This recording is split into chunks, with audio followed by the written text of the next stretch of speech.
A very good morning to my wonderful children of grade 7. So dear children, with this video lecture, let's start chapter number 4 of civics, that is growing up as boys and girls. So first of all, let's understand what we will be going to learn through this chapter. So beta, in this chapter you would be learning about how our society is discriminating between boys and girls, and we will see through different example in this video, as well as we will also see how work done by women is not treated and paid equally, and how society devalue the household work done by the women. So let's start the chapter. So beta, first of all we need to understand this, that being a boy or a girl is an important part of one's identity, and the society we grow up teaches us how and what kind of behavior is acceptable for girls and for boys, and what boys and girls can do and what they cannot do. We often grow up thinking that these things are exactly the same everywhere. So बेटा, सबसे पहले मैं आपको ये चीज़ समझाना चाहूँगी कि हमारी सोसाइटी या फिर गर्ल्स और बॉयज़ के बीच में क्या डिफरेंस होता है. ये बहुत ही ज़्यादा एक कॉमन टॉपिक है बेटा, but in this chapter it is very important. So let's understand the difference between girls and boys. So beta, a boy is a young male human, usually a child. When he becomes an adult, he is described as a man. तो पहले उसको हम लड़का बोलते हैं और फिर हम उसको आदमी, that means men बोलते हैं. Generally boys are seen as superior than girls. जैसे हम अपनी ही सोसाइटी के अंडर देखें तो boys को girls से ज़्यादा superior जो है वो समझा जाता है.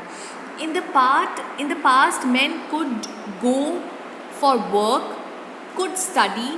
They used to discriminate girls. तो गर्ल्स के साथ कहीं ना कहीं डिस्क्रिमिनेशन होता था, क्योंकि बॉयज़ को पहले की सोसाइटी में पढ़ने का अधिकार था, उनको बाहर काम करने का अधिकार था. अगर हम अदर साइड पे देखें गर्ल्स, तो girl is a young female human, usually a child. When she become an adult, she is described as a woman. Generally girls are seen lower than the boys. In the past, they cannot go to school, they cannot go for a job, they always had to work, had to do the household work only. So ये difference जो है इससे आपको पता चलता है कि society में बेसिकली जो बॉयज़ की पोजीशन है कंपैरेटिवली टू गर्ल्स वो थोड़ी सी सुपीरियर समझी गई है. So let's take an example. हम सबसे पहला जो हम एग्जाम्पल ले रहे हैं वो ले रहे हैं growing up in Samoa island in the year 1920s. तो सबसे पहले बेटा हम ये समझेंगे जो सामोआ आइलैंड है वो है कहाँ. So the Samoan island are the part of a large group of small island in the southern part of the Pacific Ocean. और in the year in 1920s का जो टाइम था, according to the research report of Samoan society, children did not go to school. At home only they learnt many things such as कि अपने छोटे भाई बहनों का ध्यान रखना, हाउस होल्ड वर्क में हेल्प करना from the older children and from the adults. And you know fishing was a very important activity on this island.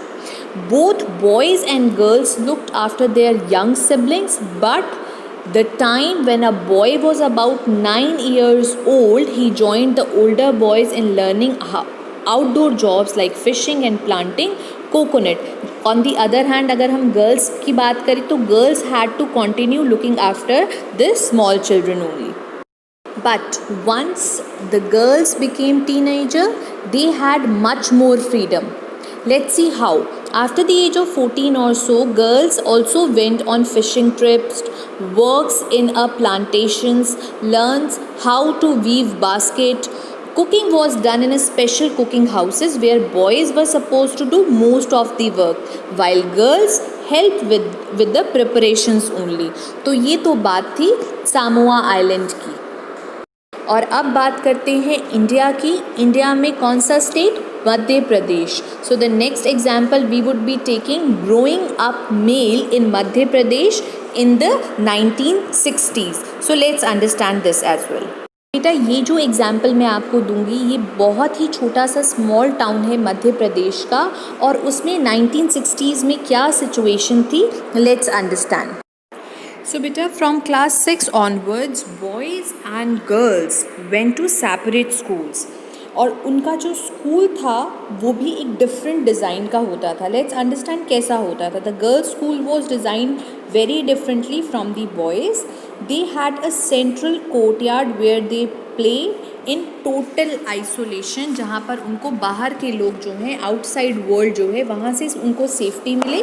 इस तरह का उनका प्लेग्राउंड जो है वो बनाया जाता था स्कूल के अंदर ही. And the boys' school had no such courtyard, and their playground was just a big space attached to the school. और आप ये चीज़ समझो कि इन द इवनिंग बॉयज़ जो थे वो पर्पसली स्ट्रीट पर खड़े रहते थे. उसका रीज़न क्या था?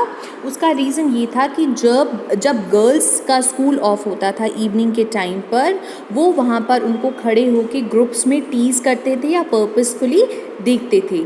एंड जो गर्ल्स थी उनके लिए जो स्ट्रीट था वो एक सिंपल प्लेस था for getting to get straight home, जबकि बॉयज़ जो थे उस स्ट्रीट को यूज़ करते थे as a place to stand or play or to play tricks on the bicycle, etc. The girls always went in groups, perhaps because they also carried fear of being teased or attacked by the boys. तो बेटा अगर हम मध्य प्रदेश के इस example की बात करें तो हमें ये देखने को मिलेगा कि 1960s के टाइम पीरियड में बॉयज़ और गर्ल्स के बीच में जो डिस्क्रिमिनेशन था वो साफ था. Boys are free to do anything, but on the other hand girls are not. Boys के पास they have their separate big they have their playground in the school. Girls के पास वो चीज़ अवेलेबिलिटी नहीं थी. Girls are going to school in the group because they are fear that boys make और teased और attack them. तो इस तरह का डिस्क्रिमिनेशन जो है हमें देखने को मिला थ्रू दिस एग्जाम्पल. बेटा जब हमने इन दोनों एग्जाम्पल्स को देखा, सामोआ आइलैंड और 1960s में जो मध्य प्रदेश का हमने जो एग्जाम्पल देखा, so after understanding both of these example we realise that there are many different ways of growing up. ऐसा नहीं है कि ज़रूरी नहीं है कि जिस एरिया में आप रहते हो वहाँ पर जैसे बच्चों की परवरिश की जाए, जैसे उनको बड़ा किया जाए, वैसी ही सिचुएशन दूसरे एरिया में हो. This is because we are most familiar with our experience. तो हमें लगता है कि हमारे जैसे ही दूसरे बच्चे बड़े हो रहे होंगे, which is not a true fact. If we talk to our elders in a family, we will see that their childhood were probably very different from hours. अगर हम अपने दादी नानी के साथ बात करें तो वो हमें बताती हैं वो सिचुएशंस जो उनके साथ उस टाइम पर होती थी और वो सिचुएशंस आज के टाइम पर हमें फेस करने को नहीं मिलती है. So it might be different from age to age. बेटा we have also realise that society में clear distinctions between boys and girls. और ये जो डिस्टिंक्शन शुरू होता है it begins from a very young age. अगर हम एक कोई एग्जाम्पल देखें तो जो बॉयज़ और गर्ल्स होती हैं उनको टॉयज़ भी डिफरेंट प्ले करने के लिए दिए जाते हैं. Boys are usually given cars to play with and girls जो होती हैं वो डॉल्स के साथ उनको प्ले करने के लिए दिया जाता है. This must be because they will have different future when they become men and women. बेटा if we think about it, और ये जो डिफरेंस है ये बहुत ही स्मॉलेस्ट एंड द मोस्ट चीज़ों में हमें रोज़मर्रा की चीज़ों में हमें देखने को मिलता है. How girls must be dress, किस तरह के गेम्स बॉयज़ को प्ले करने चाहिए, किस तरह से लड़कियों को जो है वो सॉफ्ट बोलना चाहिए, बॉयज़ को रोना नहीं चाहिए, they should be tough enough. तो ये जो तरह के डिफरेंस होते हैं ये हमें जनरली देखने को मिलते हैं. So beta, in most of the societies including our own society, the roles men and women play or the work they do are not valued equally. Men and women do not have the same status.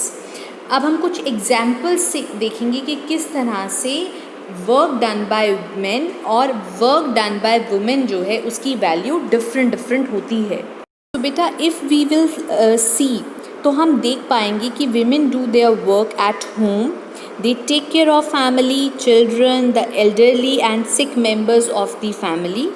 But people think that the work of home is not a very big thing, कि कोई बहुत बड़ा काम उन्होंने नहीं किया, बच्चों की देखभाल करना, घर के बुज़ुर्गों की देखभाल करना. They think that this is a natural work for women and society D values this work. D value कैसे करता है? क्योंकि उनके काम को रिकग्नाइज नहीं किया जाता है. And if we will see that most domestic workers जो होती हैं वो कौन होती हैं? विमेन होती हैं. समटाइम्स इवन यंग बॉयज़ और girls are employed to do this work. अब डोमेस्टिक वर्कर्स के साथ क्या क्या प्रॉब्लम्स होती हैं, लेट्स अंडरस्टैंड. बेटा, उनकी वेजेस जो होती हैं they are very low, as domestic work does not have much value. A domestic workers, they can begin as early as 5 and in the morning and end as late as 12 at night. Despite this hard day or despite this hard work they do, their employees often do not show them much respect. And you know, a number of housework tasks require heavy physical work. For example, in rural areas, women and girls carry heavy head loads of firewood. And washing clothes, cleaning, sweeping, and picking up loads require bending, lifting, and carrying. Many of the household work, like cooking, involve standing for a long hours in front of hot stove.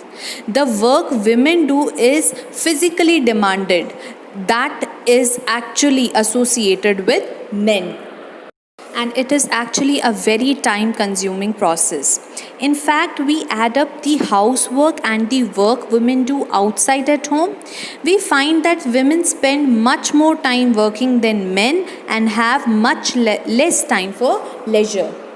इस बात से हमें ये चीज़ पता चली कि women के ऊपर जो है डबल बर्डन है. What does this word means? बेटा, double burden literally means having a double load, कि उनको घर के साथ साथ बाहर का काम भी संभालना पड़ रहा है. Several women today work both inside and outside at the home. This is often referred to as a double burden. जैसे हमने देखा कि जो विमेन है उसके काम को, उसके हाउस होल्ड वर्क को वैल्यू नहीं किया जाता और उसको लो वैल्यू रखा जाता है, तो ये जो काम है बेटा, ये एक फैमिली या फिर एक इंडिविजुअल की ठीक करने से नहीं होगा. It is the part of a larger system of inequality between men and women. So इसके लिए क्या करना चाहिए? इसके लिए एक्शंस जो लेने चाहिए वो इंडिविजुअल लेवल पे भी, फैमिली के लेवल पे भी, साथ साथ गवर्नमेंट के लेवल पर भी लिए जाने बहुत ज़रूरी हैं. बेटा, as we all know that equality is an important principle of our constitution. The Constitution says that being male or female should not become a reason for any kind of discrimination. But in reality, if we'll see, inequality between the sexes does exist. The government is therefore committed to understanding the reasons for this and taking positive steps to remedy the situation. Let's see the steps taken by the government. The government has set up Anganwadis or child care centers in several villages in the country. The government has passed laws that make it mandatory for an organization that have more than 30 women employees to provide crèche facilities. तो ये creche facility होने की वजह से बहुत सारी जो women हैं वो घर से बाहर जाकर भी अब काम कर सकती हैं. It also makes it possible for more girls to attend the school, because बहुत सारी लड़कियां स्कूल इसीलिए नहीं जा पाती क्योंकि उनको अपने छोटे भाई बहनों का ध्यान रखना पड़ता है घर पर रहकर. तो ये आंगनवाड़ीज़ और क्रेच फैसिलिटी की वजह से ये सिचुएशन धीरे धीरे सुधर रही है. So I hope by the end of this video you have understood this chapter well. So complete your PDF file and we will do this chapter in our Zoom class thoroughly. So see you then. Bye bye everyone.